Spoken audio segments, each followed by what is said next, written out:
Hey there, it's me, Nicky Asher-Bowling from It's Going to Be Okay, the podcast where we embrace the journey, share uplifting stories, and explore real-life tips in navigating the twists and turns, especially when it comes to living with depression and anxiety.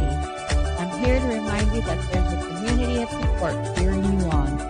Life's road can be bumpy, and many of us face the challenges of managing your mental health, but fear not, because on this podcast, we're not just talking about the struggles, we're sharing practical advice, genuine experiences, and the stories of incredible individuals who have discovered their own paths to resilience. So whether you're looking for a boost of motivation, seeking coping strategies, or wanting to connect with others who understand, join me on this journey. Together we'll laugh, learn, and find the strength to face whatever comes our way. This podcast is more than words. It's a lifeline of encouragement and a reminder that even in the darkest moments, it's going to be okay. Grab your favorite beverage, settle in, and let's dive into the heartwarming tales and valuable advice that makes life challenges a conquerable adventure. Thank you for tuning in, and let the journey begin.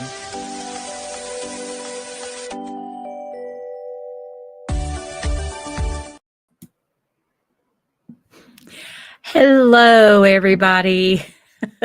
So I'm trying something new that StreamYard offers now, is having an intro and having an outro. So hopefully it showed the graphics. If not, I'll have to fix it during editing. But it's so good to see everybody again. How's everyone doing? Things have been great over here, and got some new things coming up, and I'm excited. I'll share later. But today, I just want to talk about 5 weird or strange depression symptoms that you may or may not know about. You know, people think that if you're depressed, you're sad and crying all the time. That's not always true. So, so anyway, if you think, what in the world's wrong with me? Why am I acting this way? Well, if you have one of these symptoms, you might be experiencing some depression, and you might need to talk to your doctor about that and see what's going on. So without further ado, let's get into these 5. I just picked, there's more than 5. Okay. I just picked 5. And these are ones that I have dealt with. So I thought these are ones that I am better equipped to talk about. So the first one is memory problems or brain fog. Oh my Lord. Who knew?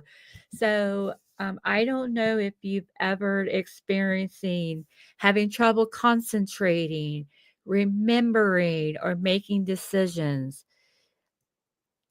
That could be a symptom of you experiencing depression. Eee. Have any of you all had that before? I'm sure you have. I'm sure you have. So it's I've had it a lot. And sometimes I would think that it was just I'm overly tired, or or I've got too much going on in my plate. Well, unfortunately, that is one of the symptoms that from depression. Because a lot of times when we're depressed, we have a lot of things going on and overstimulating us. And if you're not eating healthy, if you're not getting your sleep in, you're going to experience brain fog, and you're going to have trouble concentrating. So I would highly suggest, um, if you're having trouble remembering things, when I was younger, I could have a whole list in my head and I would remember to get those things done without writing them down. So, but as I got older and my brain has gotten older, I can't do that anymore. And it causes me to have trouble concentrating. And I know now that it was because when I was younger, I was in depression. And so that is something that I've had to deal with for a long time. So, number two, irritability or anger. What? You mean when I'm depressed, I'm not sad and crying? I could be irritable or mad? No way. So, this is a core symptom, and this will manifest itself a lot when you have a child or a teenager at home. And, but a lot of times, this can come out in adults. And trust me, I have had a lot of anger over the years and irritability, just because I'm trying to handle so many different things at once and I'm not able to at 1,000%. So now all of these symptoms that I'm mentioning, you can find them on the NIMH website or at the Mayo Clinic website. These are all documented. So I'm not making this stuff up. I could say that I make some things up, but I'm not making these up. So, so have you experienced any irritability or anger? Come on now, be honest and truthful. I mean, if you're in your car or you're folding laundry or you're taking a walk, nobody can see you but God. So it's okay to be honest with yourself. Have you snapped at somebody? Have you got mad at somebody? Yeah. So you might want to look at the where that's coming from. You know, I would fly off the handle over the stupidest crap when I was a younger adult. And it didn't even matter. I mean, stuff that didn't really matter. And I didn't understand it. I did not understand it. So but now I know why, is because I suffer from depression and then I would be mad that I would cry. I mean, heaven forbid I shed a tear, but I would just get so mad at myself for showing any emotion at all about anything, um, because it was just too much for me to handle. So, number 3, unexplained physical pain. Oh lordy. So yeah, like tension headaches, sore stomachs, um, back pain, shoulder pain, because I would hold stress in my neck and my shoulders. My stomach would be in knots, and I would want to up check. So, so unexplained physical pain. Do you have that? Do you? And if you're going to the doctor and they're like, I can't find anything wrong with you, which leads me to a conversation that I had was um, people who've had um, seizure symptoms or have a seizure, and then they go get a test, and the neurologist can't find anything. Your body can manifest those. And so if they can't find anything, instead of getting on seizure medication, like if for real, it's not a seizure, there's nothing physically wrong with you, then you might need to go talk to a mental health professional. Um, that's just something personally I've experienced in my life. And getting someone to understand that they need also a mental health, you know, therapy. I still just can't believe in today's age where people are still ashamed to go talk to a mental health therapist or counselor, you know. Um, it's so beneficial. People think, well, they're going to put me on this med or that med. They don't. They have tests now that you can that they give you, and it's just verbally. They ask you questions, and you just rate. You know, um, sometimes 1 to 5, or you know, greater than, less than. You know, more. You know, all week or 3 days or 2 days. You know, just different questions like that. And so answering those questions, they will let them know like where you're at. And I'm so glad for that because there's been times when it's those questions have showed that I've had some really, really, really bad depression. And now when I've taken, since I've been better, managing my symptoms with medication and daily routines, you know, everything that we talked about on this channel, um, it's not been bad. So, this last couple of months, I've noticed myself like going into depression, but I've had to really work extra hard um, to manage my symptoms. And that's the whole point of this channel or this podcast is to help you manage your symptoms. And I've learned things over the years that have helped me, and they're easy things. And I've said this before, these tips that I give you are not rocket science. It's hard work, especially for those of us who are in depression and suffering from anxiety. It's hard work, but it's not rocket science. If I can do these, you can do them too. And was it easy at first? No, it wasn't easy at first. I had to keep trying. The first few 2, 3 times that I started putting things together like a puzzle in my head, what was helping me and what was not helping me, and I would fail and I would slump back into depression and not taking care of myself. I was like, I should just give up. This isn't working. Um, Even though I just felt like, is this how my life is going to go from now on? You know, and I didn't want it to be. I wanted to be able to do things and spend time with my family and spend time with my husband and be able to go out of my house. I was getting to the point where I couldn't even leave my house. And I did not want to be one of those. I wanted to be someone that was thriving. So, and I know you want to be someone that's thriving too. So, okay, so unexplained physical pain.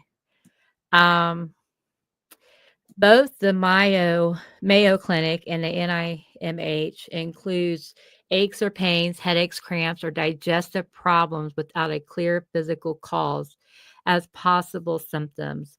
And I've had that where my stomach would just start hurting out of the blue. And a lot of times you'll get diagnosed with irritable bowel syndrome, you know, and but mine is from, you know, stress that depression causes my body. So, so number 4. So this one is a weird one, and I never noticed this one until like a year or so ago happening to me. So it's changes in speech or movement, psychomotor symptoms. So this falls under what clinicians call psychomotor retardation, slowing of physical and emotional reactions. And it is recognized in the DSM-5. If you don't know what that is, that's the diagnostic and statistical. Oh my God. You know the word I'm trying to say, manual of mental disorders. I'm so sorry. There's statistics, statistical. Dear, oh my God. Oh, well, that might be. symptom, but your physical and your emotional reactions slow down. And and sometimes I've noticed mine have slowed down so much that like when I'm saying a sentence, it's all the words are dragged out, you know, or or that I see someone get hurt and I don't react fast enough to try and help them, or I don't react at all. So I know my oldest son he deals with this a lot. Um so so yeah, it's the changes in your speech or movement, and it's just a slowing of physical and emotional reactions. So the this slow speech or movement is a possible sign of major depressive disorder. And it's just because your body is so overloaded with depression that your brain can't switch fast enough to react in those appropriate moments. And I still notice now, like when I have when I'm like my symptoms are kind of getting out of control, that I'm not reacting. My husband could be yelling at me from another room and I just won't react. I hear him in my mind, I acknowledge him, but I'm like so overwhelmed, I can't function to get to respond to him. So that's something else. So if you're experiencing that, please go talk to your doctor. Okay. That's not healthy to live that way. And I would not want you to um, need to respond in a correct manner and something bad results of it. So definitely talk to your health professional about that. And then the last one is emotional numbness or feeling blank. Dear Jesus, this one had my name all over it.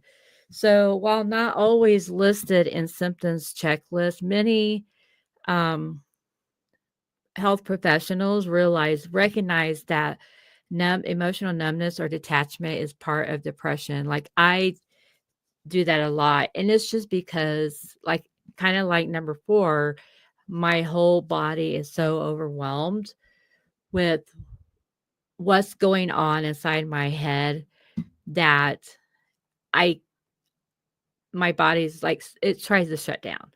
So, and during those times of numbness or feeling blank, those are the times when I'm laying in bed, and I don't do that as much as I used to.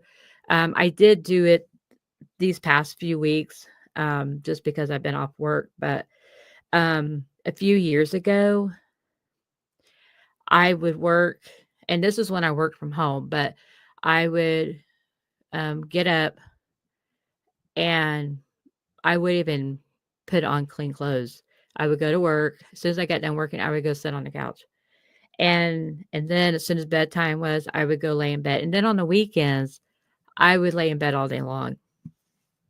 I would just do that because I was just so emotionally numb and I couldn't respond. And the time would just blur. I would forget what day it was or what time it was. And so, and I also had lost interest um, in things that I enjoyed doing.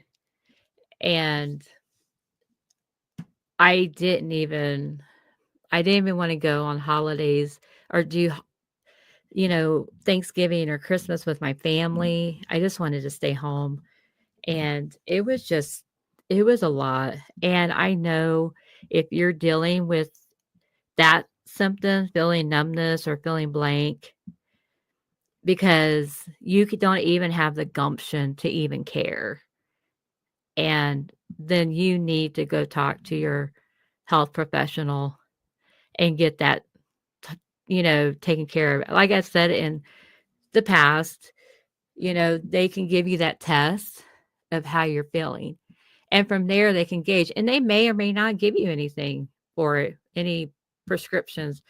But it'll give you a starting point. So if you do start feeling worse again and you have to go back, then they can gauge it off that first test that they gave you, how you're feeling, and I just feel like we really need to be present in our lives. And if you feel like you're not being present, then you need to do something about it because there's something seriously wrong. And it could just be something that's just momentarily happening in your life, or it could be something, traumatic from your childhood that's finally coming to the surface. That's happened to me a few weeks ago. Actually, it's been about a month ago. I had some stuff come up that I thought I had come to terms with and dealt with. And because of people in my life, they just like to dig dig things up. I had to deal with it again. And I was just like so aggravated. Like, why are these people talking about this incident, you know, from a long time ago that happened 30 years ago?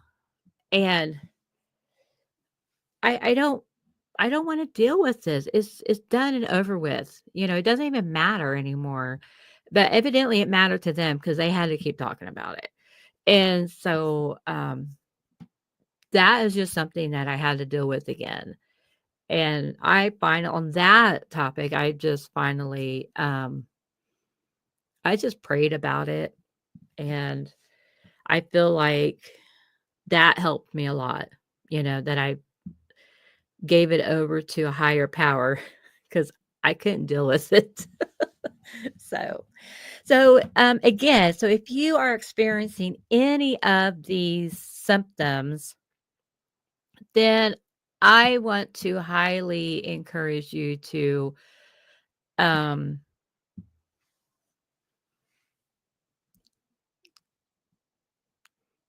see, I just lost my words.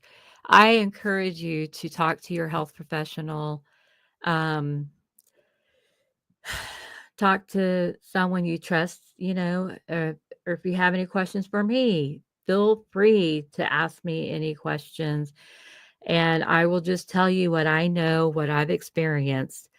And, but before um, I let you go, I am offering, so you all know that I have been offering free coaching sessions for people who need help getting their life back on track and helping them set goals and get those accomplished and giving them some accountability. But there are some people that cannot afford um,